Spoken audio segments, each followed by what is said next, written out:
E aí, alguém já teve alguma coisa parecida? How this happened Mais ou menos, mais ou menos. to her, of all people. Num outro I don't contexto. know. A sirene é Okay, clássica. people, come on, let's break it up. Aqui no Rio, é o único aviso que a gente tem que estar chegando doente grave é quando a ambulância chega com a sirene ligada. Aqui só avisa um trauma também. Tirando o trauma, não chegou mais, não avisam nada. Aqui eu digo em São Paulo. Hey, let's get back to work. Go in here, head first. E pra quem não percebeu, chegou a Carol, que é a enfermeira do serviço.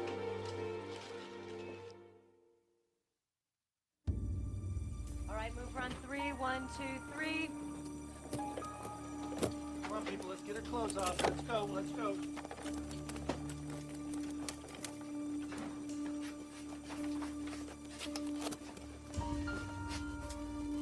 Let's go. Oh, respiratory. You know what she took? I don't know. She just went into the medicine cabinet and got a lot of stuff around. You have no idea what she has taken. I want a drug screen right away. 2 milligrams of Narcan and an Ampin D50. You want to pump her? Yep. E aí, Quer Narcan comentar aí, Victor? de rotina? Já quer comentar aí? Vamos lá, vamos lá. Então, o que é que temos? Paciente com possível tentativa de suicídio, eles deixam isso pré-definido, provavelmente comprimido, porque foi bem descrito que ela tomou ativamente comprimidos, o que reduz um pouco as nossas, mas não para muito, né? O armário de remédio de uma enfermeira, então a possibilidade de ter múltiplas medicações e potencialmente tóxicas sérias. E aí temos como síndrome, por enquanto, um rebaixamento súbito do nível de consciência. A principal coisa aí, acho, rebaixamento súbito em paciente jovem, intoxicação tem que ser, no mínimo, uma das primeiras hipóteses. Dúvida zero disso. Rebaixamento de nível de consciência não acontece em paciente jovem à toa, né?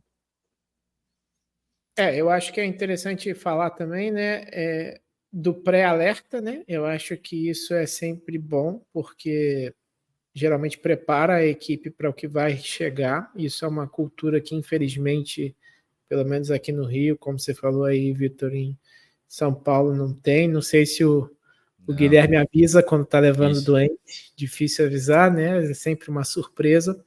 Mas é interessante. Uma coisa que a gente vê, pelo menos nos seriados, é que a ambulância tem um contato direto com o hospital, né? Uma canaleta de rádio. A gente sempre tem que reportar para a central reportar, e geralmente por telefone, e daí, cara... Olha, para dizer que aqui no Rio não acontece isso, geralmente acontece via jeitinho, que é o famoso jeitinho de sempre, que é quando a equipe que já trabalha há muito tempo no mesmo dia, o próprio sabe quem é o plantonista? Médico do pré-hospitalar sabe quem são os plantonistas, e quando é alguma coisa muito grave, né, 10, 15 vítimas, ele dá uma ligada e fala, deu ruim, prepara aí que vocês que são a referência nossa aqui. Enfim, é o tempo que a gente tem para se organizar. No São Paulo a gente tem o extra também. Em São Paulo a gente tem o extra, chama-se rádio residente. Porque como a gente tem muito residente de emergência na cidade de São Paulo, é muito incomum você ter uma ambulância avançada que não tem um residente junto. Então, na hora que o residente vai para a cena e ele tá indo, ele manda um WhatsApp. Tá indo coisa tal, para o hospital tal, grave. Rádio residente também ajuda. Do mesmo jeito que funciona também a gestão de leitos informal. Quando o residente está lá na UTI, paciente vai a óbito, vai de alta, ele já liga, o que tem na sala de emergência? Esse é clássico também. Então, eu acho legal também uma coisa que é o crowd control, né? Na cena que a paciente chegou. Então, nós temos uma paciente que é conhecida da equipe e nós temos toda a equipe meio que atônita de curioso e poucas pessoas efetivamente agindo, né? Então, é interessante que, às vezes, no próprio hospital, é algo que o Guilherme vê mais no APH, né, aquele bando de curioso, mas o problema é quando os curiosos, né, são os colegas que deveriam estar ajudando ou, pelo menos, não atrapalhando.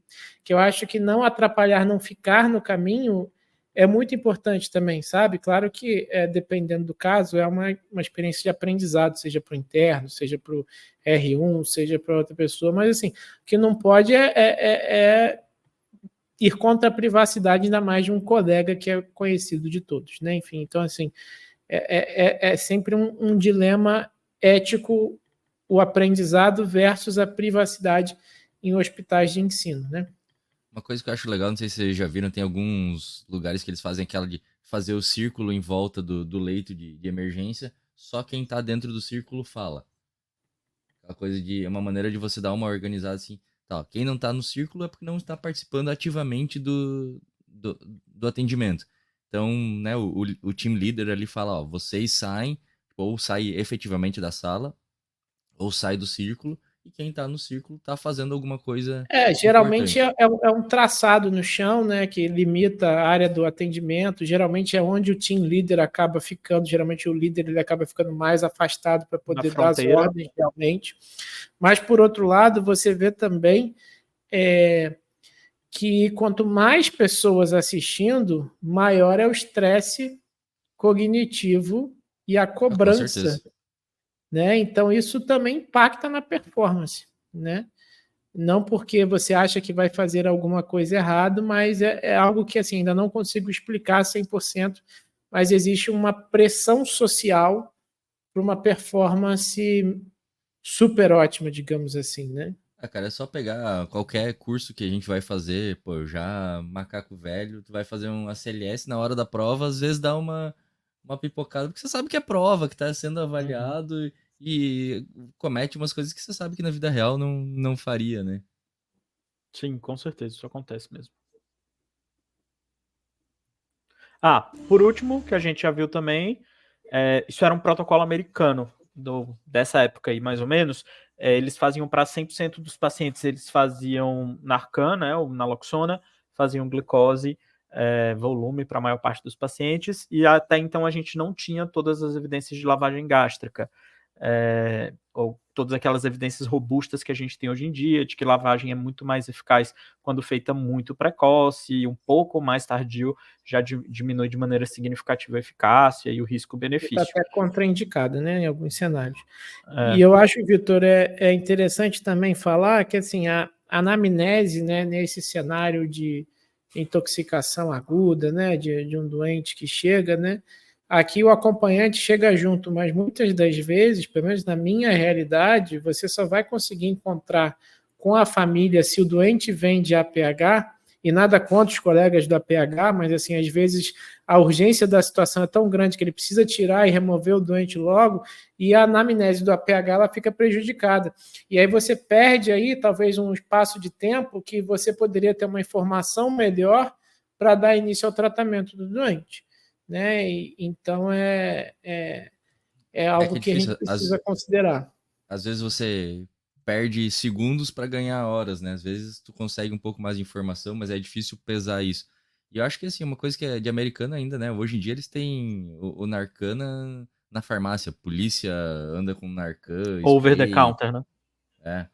E isso estava no início, né? Eu acho que na década de 90 ainda você vê que vários episódios que a gente vai mostrar mais para frente, eles trazem um pouco a problemática da adicção no opioide, mas assim, termos de epidemia, como hoje em dia lá, eu acho que ainda estava bastante no início mesmo, né? A gente vai ver, inclusive, eles prescrevendo muito opioide forte para dor crônica, para aquelas coisas que a gente hoje em dia já sabe que estão mais associadas à evolução para comportamento abusivo, né?